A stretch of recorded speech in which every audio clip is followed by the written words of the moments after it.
Assalamualaikum warahmatullahi wabarakatuh. Perkenalkan, nama saya Aprilia Cesar Adri Lestari dari mahasiswa PPG Prajabatan Gelombang 2 di Universitas Islam Malang.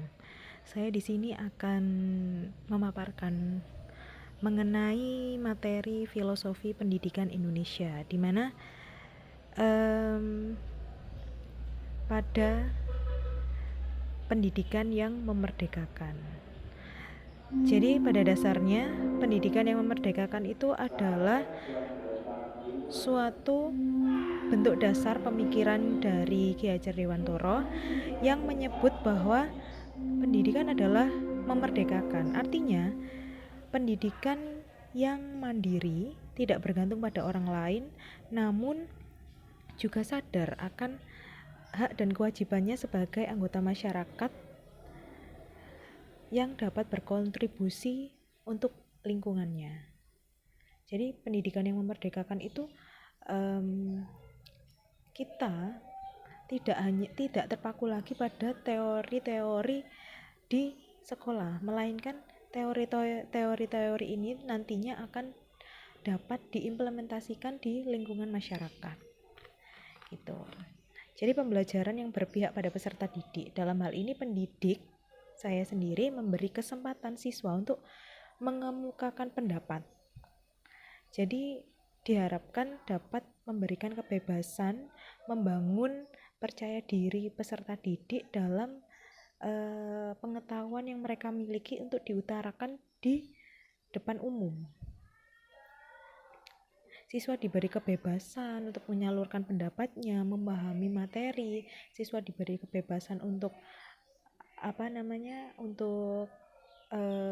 berkontribusi di masyarakat. Siswa dibebaskan untuk tidak terpaku dengan teori-teori materi dari sekolah saja, tetapi kita sebagai pendidik itu mengharapkan bahwa pendidikan yang memerdekakan itu siswa dapat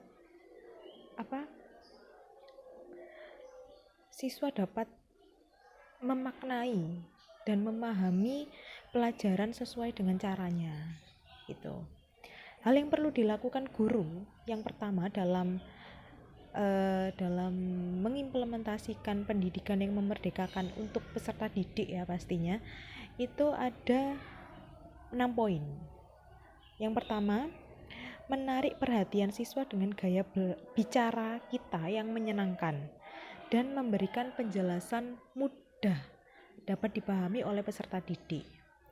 Yang kedua, membuat kesepakatan kelas. Yang ketiga, menjelaskan gambaran umum kegiatan pembelajaran sebelum pembelajaran dimulai. Jadi pendidik memaparkan apa tujuan pembelajarannya, apa kegiatan yang akan kita lakukan pada hari itu, apa materi apa yang kita akan jelaskan. Jadi pendidik itu harus mengutarakannya terlebih dahulu sebelum melakukan pembelajaran. Kemudian yang keempat, itu meningkatkan motivasi siswa.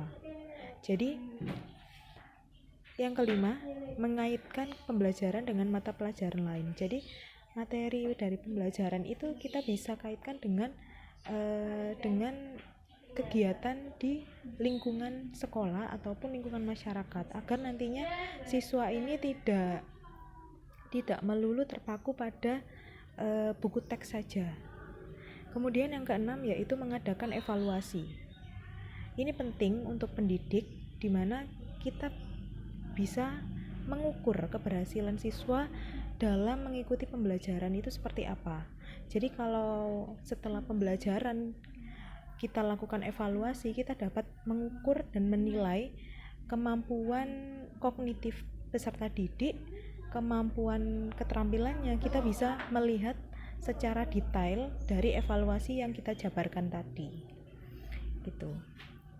Nah, contoh penerapan di sekolah kembang itu ada beberapa sekolah yang bisa kita jadikan referensi ya. Jadi di penerapan sekolah kembang itu ada penerapan sekolah Erudio. Nah, sekolah Erudio ini membangun rasa simpati peserta didik terhadap masalah-masalah nyata di luar sekolah agar peserta didik siap untuk berkontribusi di dalam lingkungan masyarakat. Jadi peserta didik diberi keleluasaan dalam menentukan proses penilaian hasil belajar sebagai bentuk pendidikan yang merdeka. Kemudian yang kedua ada penerapan di SDN 010 Bagon. Jadi di SDN ini memaksimalkan kegiatan proses belajar peserta didik dengan membuat fasilitas yang ada untuk memfasilitasi kegiatan belajar dalam lingkungan alam sekitar. Jadi peserta didiknya itu diajak keluar kelas untuk mengobservasi lingkungan-lingkungan sekitarnya. Seperti itu. Kemudian yang ketiga ada penerapan sanggar akar. Nah, penerapan sanggar akar ini adalah sekolah yang mewujudkan sebuah ekosistem di mana peserta didik dapat merasa aman dan nyaman dalam mengembangkan potensi dirinya dengan saling bertukar pikiran terkait apa yang ingin disampaikan dalam proses pembelajaran. Jadi peserta didik diberikan ruang untuk melakukan eksplorasi diri. Itu. Jadi kembali lagi, pendidikan yang memerdekakan itu kita sebagai pendidik, calon pendidik ya. Kita sebagai calon pendidik itu menuntun tumbuh kembang anak sesuai dengan kodratnya. Jadi mendampingi tumbuh dan kembang anak sesuai dengan bakat bawaan atau kodrat alamiah yang mereka miliki secara optimal. Jadi pada dasarnya anak lahir itu sudah unik, di mana tidak ada satupun yang sama antara satu dengan yang lainnya. Makanya itu ada pembelajaran berdiferensiasi. Jadi pembelajaran berdiferensiasi ini menerapkan bahwa materi yang kita berikan berbeda dengan anak yang kognitifnya tinggi dibandingkan dengan anak yang kognitifnya rendah. Nah, pembelajaran berdiferensiasi ini cocok untuk digunakan sebagai pendidikan yang memerdekakan. Jadi materi yang digunakan untuk anak dengan kognitif tinggi jangan dikasih dengan anak yang memiliki kognitif rendah, tidak balance nantinya. Jadi gitu. Kita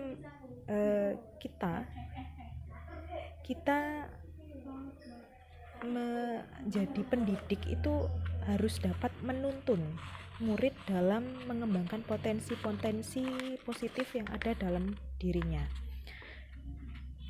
Potensi-potensi tersebut dapat dilihat dari dalam maupun dari luar.